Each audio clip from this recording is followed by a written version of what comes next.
మన ప్రీవియస్ వీడియోలో టామ్ షూట్కి సంబంధించిన దొరికిన బుక్ గురించి, దాంట్లో రాసిన కోడ్స్ గురించి, అంతేకాకుండా ఒక ఫోన్ నంబర్ ఎలా కేసుని మార్చేసిన దాని గురించి అయితే చూసాం. ఎవరైతే ఆ వీడియోస్ అయితే మిస్ చేశారో పార్ట్ 1 ఖచ్చితంగా చూసి ఈ వీడియోని అయితే చూడండి. పోలీసులు ఆ బుక్ని ఇన్వెస్టిగేషన్ చేసి చూస్తున్నప్పుడు ఆ బుక్లో వాళ్ళకు ఒక ఫోన్ నెంబర్ అయితే దొరికింది.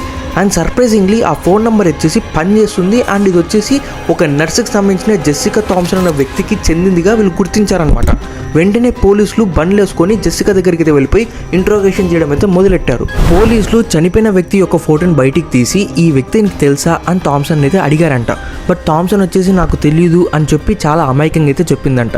సరే అని చెప్పేసి వీళ్ళు ఏంటంటే వీళ్ళ దగ్గర ఇంతవరకు లీడ్గా ఉన్న ఆ బుక్ను చూపించి ఈ బుక్కి నీకు ఉన్న కనెక్షన్ ఏంటి అని గట్టిగా అయితే అడిగారంట. దానివల్ల థామ్సన్ కొంచెం తడబడింది, వీళ్ళకి కొంచెం డౌట్ అయితే పెరిగింది. సరే అని చెప్పేసి థామ్సన్ తన ఆన్సర్స్ చెప్పడం అయితే స్టార్ట్ చేసింది అనమాట. సో ఎప్పుడైతే 1945 యుద్ధం జరుగుతున్న సమయంలో తను వచ్చేసి ఏంటంటే ఆస్ట్రేలియన్ లెఫ్టినెంట్కి సంబంధించి బాక్సెల్ అనే అతనుకు ఈ బుక్ని కొనిచ్చి తనకి పార్సల్ అయితే చేసిందంట. సో ఆ టైంలో ఇలాంటి బుక్స్ ఉండడమే రేరు, బట్ అలాంటి ఒక బుక్ని కొని అతనికి అయితే పార్సల్ అయితే చేసిందంట. అలా పార్సల్ చేసిన తర్వాత తను 1945 తర్వాత మెల్బోర్న్కి అయితే వెళ్ళిపోయి పెళ్లి చేసుకుని సెటిల్ అయితే అయిపోయింది.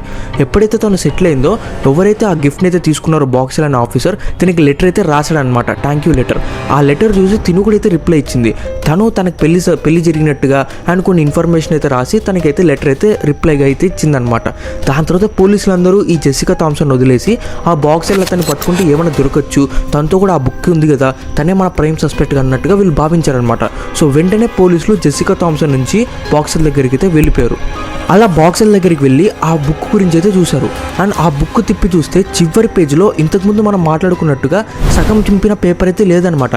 అండ్ కంప్లీట్ పేపర్ అయితే ఉంది. అండ్ ఆ పేపర్ మీద టామ్ షూట్ అని కూడా రాసుందనమాట. సో ఈ బుక్ ఇతని దగ్గరే ఉంది అండ్ ఈ పేపర్ చినగలేదు. సో దీనికి ఆ కేసుకి సంబంధమే లేదు అన్నట్టుగా వీళ్ళు మళ్ళీ ఒక కంక్లూజన్కి అయితే వచ్చారనమాట. అండ్ ఆ కంక్లూజనే ఫైనల్ అయింది, ఈ కేసుని ముందుకు తీసుకోకుండా అయితే వెళ్ళిందనమాట.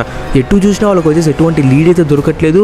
అండ్ ఈ కేసుని ఎలా సాల్వ్ చేద్దామన్నా వాళ్ళకి అవ్వట్లేదు అనమాట. సో స్టిల్ ఇప్పటికీ ఆస్ట్రేలియన్ పోలీస్ చరిత్రలో అది అన్సాల్వ్డ్ కేసులో టాప్కి అయితే ఉంటుందన్నమాట. అసలు ఆ వ్యక్తి ఏం చేస్తున్నారో, ఆ వ్యక్తి ఎవరు, ఆ వ్యక్తి బ్యాక్గ్రౌండ్ ఏంటి, తను చనిపోవడానికి కారణం ఏంటి, ఎవరైనా చంపారా లేదా అని ఇలా చాలా అనుమానాలు అయితే ఉన్నాయన్నమాట.